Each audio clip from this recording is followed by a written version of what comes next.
fact, money is a motivator at work, but in a slightly strange way. If you don't pay people enough, they won't be motivated. What's curious about, there's another paradox here, which is that the best use of money as a motivator is to pay people enough to take the issue of money off the table. Pay people enough so that they're not thinking about money and they're thinking about the work. Now, once you do that, it turns out there are three factors that the science shows lead to better performance, not to mention personal satisfaction. Autonomy, mastery, and purpose.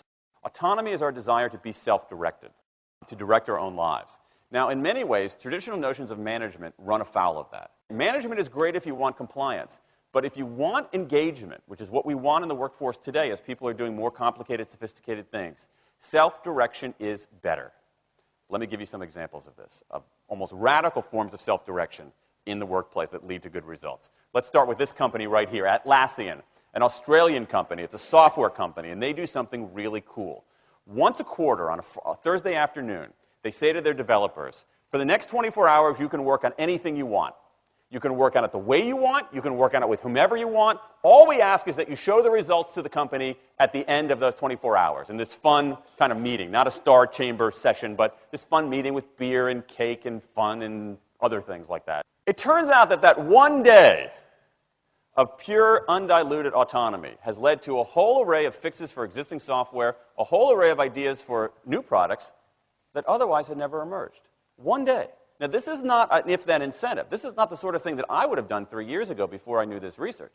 I would have said, you want people to be creative and innovative? Give them a frickin' innovation bonus. If you do something cool, I'll give you $2,500.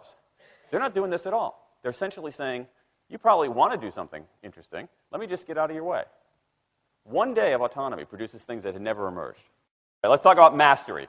Mastery is our urge to get better at stuff. We like to get better at stuff.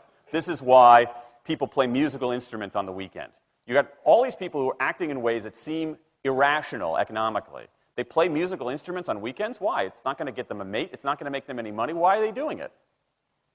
Because it's fun, because you get better at it, and that's satisfying.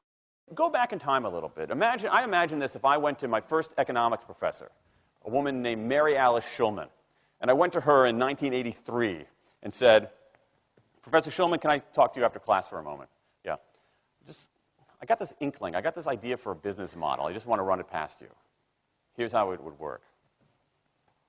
You get a bunch of people around the world who are doing highly skilled work, but they're willing to do it for free and volunteer their time, 20, sometimes 30 hours a week. Okay, she's looking at you somewhat skeptically there. Oh, but I'm not done. And then what they create, they give it away rather than sell it. It's going to be huge. I mean, she truly would have thought I was insane. Okay? It seemed to fly in the face of so many things. But what do you have? You have Linux powering 1 out of 4 corporate servers in Fortune 500 companies, Apache powering more than the majority of web servers, Wikipedia. What's going on? Why are people doing this? Why are these people, many of whom are technically sophisticated, highly skilled people who have jobs? Okay? They have jobs. They're working at jobs for pay, doing sophisticated technological work. And yet, during their limited discretionary time, they do equally, if not more, technically sophisticated work, not for their employer, but for someone else for free. That's a strange economic behavior. Economists who look into it, why are they doing this? It's overwhelmingly clear. Challenge and mastery, along with making a contribution. That's it. What you see more and more is a rise of what you might call the purpose motive, is that more and more organizations want to have some kind of transcendent purpose, partly because it makes coming to work better, partly because that's the way to get better talent. And what we're seeing now is, in some ways, when the profit motive becomes unmoored from the purpose motive, bad things happen. Bad things ethically sometimes, but also bad things just like not good stuff, like crappy products, like lame services, like uninspiring places to work. That when the profit motive is paramount, or when it becomes completely unhitched from the purpose motive, it's just, people don't do great things.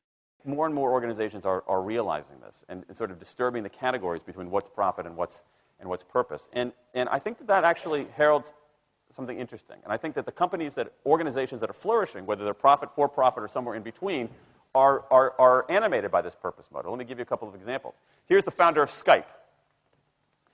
He says, our goal is to be disruptive, but in the cause of making the world a better place. Pretty good purpose. Here's Steve Jobs. I want to put a ding in the universe. All right? That's the kind of thing that might get you up in the morning and racing to go to work. So I think that, that we are purpose maximizers, not only profit maximizers. I think the science shows that we care about mastery very, very deeply.